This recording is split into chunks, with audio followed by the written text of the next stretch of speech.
রাতের সংবাদে আপনাকে স্বাগতম। প্রথমে জানিয়ে দিচ্ছি সংবাদ শিরোনাম।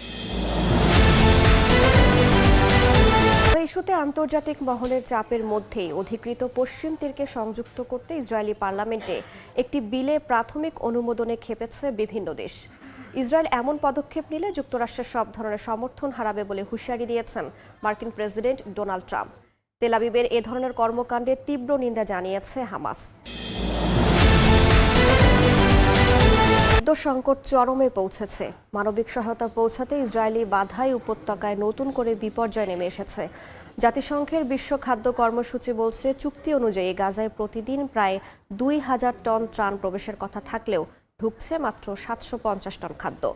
অপুষ্টির কারণে শিশুসহ বাসিন্দারা বিভিন্ন শারীরিক সমস্যার ঝুঁকিতে পড়বে বলে মন্তব্য করেছে জাতিসংঘ।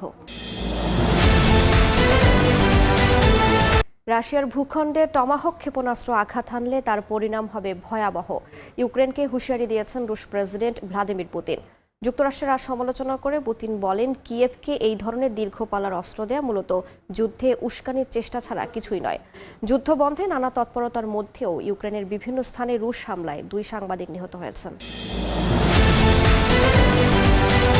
রাশিয়ার জব্দ $১৬২ মিলিয়ন ইউক্রেনকে ঋণ দেওয়ার পরিকল্পনা করছে ইউরোপীয় ইউনিয়ন। তবে এই অর্থ দিয়ে যুক্তরাষ্ট্র নাকি ইউরোপ থেকে অস্ত্র কেনা হবে তা নিয়ে দেখা দিয়েছে বিপত্তি।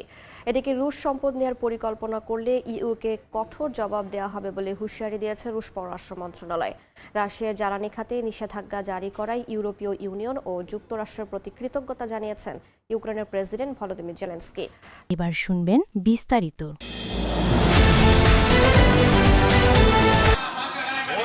স্থানীয় সময় বুধবার ইসরায়েলি পার্লামেন্ট নেসেটে অধিকৃত পশ্চিম তীরকে ইসরায়েলের সঙ্গে সংযুক্ত করা ও ইহুদি বসতি সম্প্রসারণ সংক্রান্ত 2টি বিলে প্রাথমিকভাবে অনুমোদন দেয়া হয়। 120 সদস্যের নেসেটে 25-24 ভোটে পাশ হয় বিলটি। আইন হিসেবে কার্যকর হওয়ার আগে মোট 4 ধাপের ভোটাভুটির প্রথম ধাপ ছিল এটি। নেসেটের এক বিবৃতিতে বলা হয়, পশ্চিম তীরে জুডিয়া ও সামারিয়া অঞ্চলে ইসরায়েল রাষ্ট্রের সার্বভৌমত্ব প্রয়োগ করার জন্য প্রাথমিকভাবে বিলটির অনুমোদন দেয়া হয়েছে, যা পররাষ্ট্র ও প্রতিরক্ষা কমিটিতে আরও আলোচনা করা হবে। তবে ইসরায়েল পশ্চিম তীর সংযুক্ত করার পথে হাঁটলে দেশটি যুক্তরাষ্ট্রের সমর্থন হারাবে বলে হুঁশিয়ারি দিয়েছেন মার্কিন প্রেসিডেন্ট ডোনাল্ড ট্রাম্প।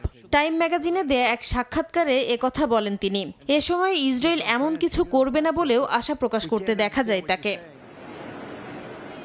ইসরায়েলের পার্লামেন্টে পশ্চিম তীর সংযুক্তির বিষয়ে প্রতীকী ভোটের সমালোচনা করেছেন মার্কিন ভাইস প্রেসিডেন্ট জেডি ভ্যান্স। এটি ট্রাম্পের প্রশাসনের নীতিবিরোধী বলেও মন্তব্য করেন তিনি। অধিকৃত পশ্চিম তীরে ফিলিস্তিনিদের ভূখণ্ড দখল করা নিয়ে ইসরায়েলকে সতর্ক করেন যুক্তরাষ্ট্রের পররাষ্ট্রমন্ত্রী মার্কো রুবিও।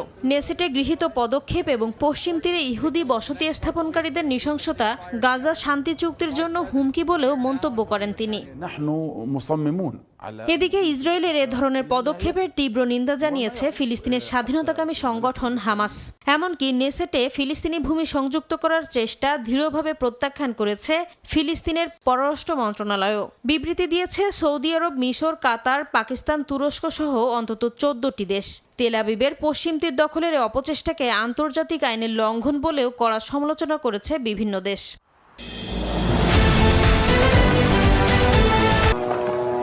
যত দূর চোখ যায় শুধু ধ্বংসস্তূপ আর ধ্বংসস্তূপ। গাজায় যুদ্ধবিরতি কার্যকরের পর যতটা উচ্ছ্বাস নিয়ে বাস্তুচ্যুত ফিলিস্তিনিরা নিজ ভূখণ্ডে এসেছিলেন, এখন তা ধীরে ধীরে ফিকে হতে শুরু করেছে।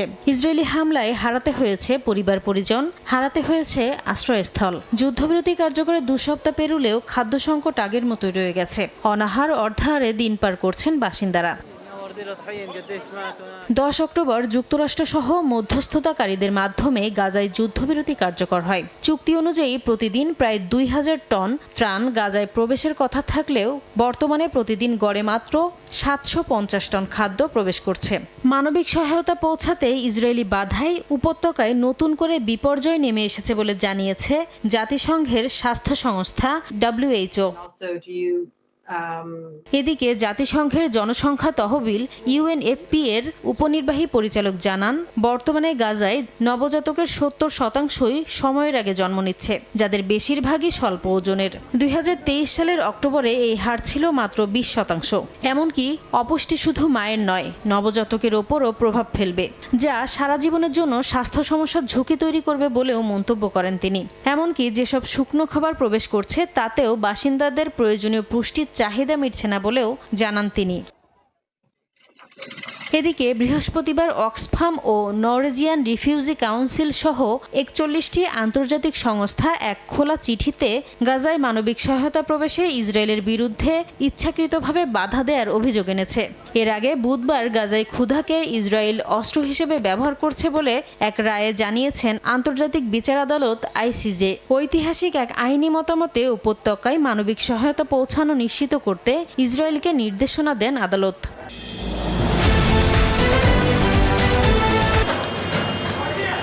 গাজা যুদ্ধের পর এবার ইউক্রেন যুদ্ধ বন্ধে নড়েচড়ে বসেছেন মার্কিন প্রেসিডেন্ট ডোনাল্ড ট্রাম্প। নানা তৎপরতার মধ্যেও কিয়েভে মস্কোর হামলা থেমে নেই। 3.5 বছরের বেশি সময় ধরে চলা যুদ্ধে হামলা পাল্টা হামলায় বাড়ছে প্রাণহানি। তবু বিশ্ব নেতাদের কোনো পদক্ষেপই রাশিয়াকে দমাতে পারছে না।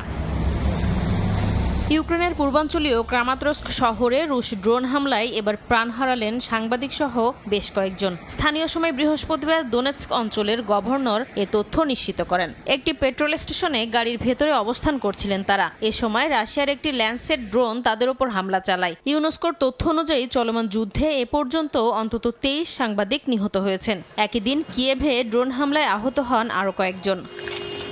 রাশিয়ার চেলিয়াবিনস্কের কাছে একটি সামরিক কারখানায় ভয়াবহ বিস্ফোরণে বেশ কয়েকজন নিহত হয়েছেন। কোপেস্ক শহরের ওই প্ল্যান্টে অগ্নিকাণ্ড ড্রোন হামলার সঙ্গে যুক্ত নয় বলে প্রাথমিকভাবে ধারণা করা হচ্ছে। তবে রাশিয়ার রিয়াজান তেল শোধনাগারে ড্রোন হামলার দাবি জানিয়েছে ইউক্রেন।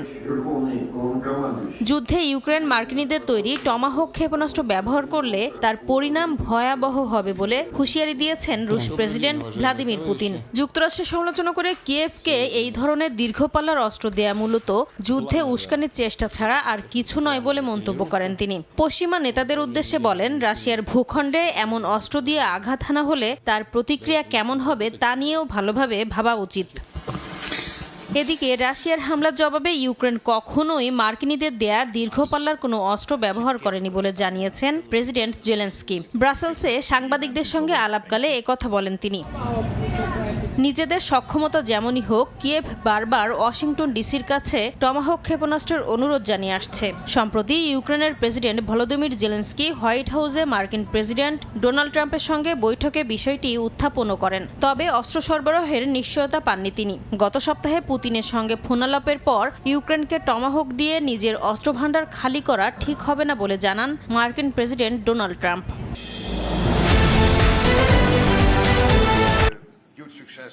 কিছুদিন আগে বুদাপেস্টের বহুল আলোচিত ট্রাম্প পুতিন বৈঠক স্থগিত ঘোষণার পরেই রাশিয়ার দুটি বৃহৎ তেল কোম্পানির উপর নতুন নিষেধাজ্ঞা আরোপ করে যুক্তরাষ্ট্র। পাশাপাশি ইউরোপীয় ইউনিয়নও রুশ প্রাকৃতিক গ্যাসের উপর 19তম নিষেধাজ্ঞা প্যাকেজ আরোপ করে। ব্রাসেলসে ইউরোপের নেতারা ইউক্রেনের অর্থায়নে 140 বিলিয়ন ইউরো ঋণ পরিকল্পনাও চূড়ান্ত করছেন, যার অর্থ আসবে রাশিয়ার জব্দ করা সম্পদ থেকে। তবে ইউর গুরুত্বপূর্ণ 3 দেশ ফ্রান্স, জার্মানি ও ইতালি চায় এই অর্থ দিয়ে যেন ইউরোপের দেশ থেকেই অস্ত্র কেনা হয়, অর্থাৎ এই অর্থ যেন যুক্তরাষ্ট্রের হাতে না যায়। তবে নেদারল্যান্ডস, নর্ডিক ও বাল্টিক দেশগুলোর মতে ইউক্রেনের যুদ্ধক্ষেত্রে অগ্রগতির জন্য যদি মার্কিন অস্ত্র কেনা প্রয়োজন হয় তবে তাই করা উচিত। এ নিয়ে রোববারের বৈঠকে তীব্র মতবিরোধ দেখা দিতে পারে বলে শঙ্কা জানিয়েছে পশ্চিমা গণমাধ্যমগুলো।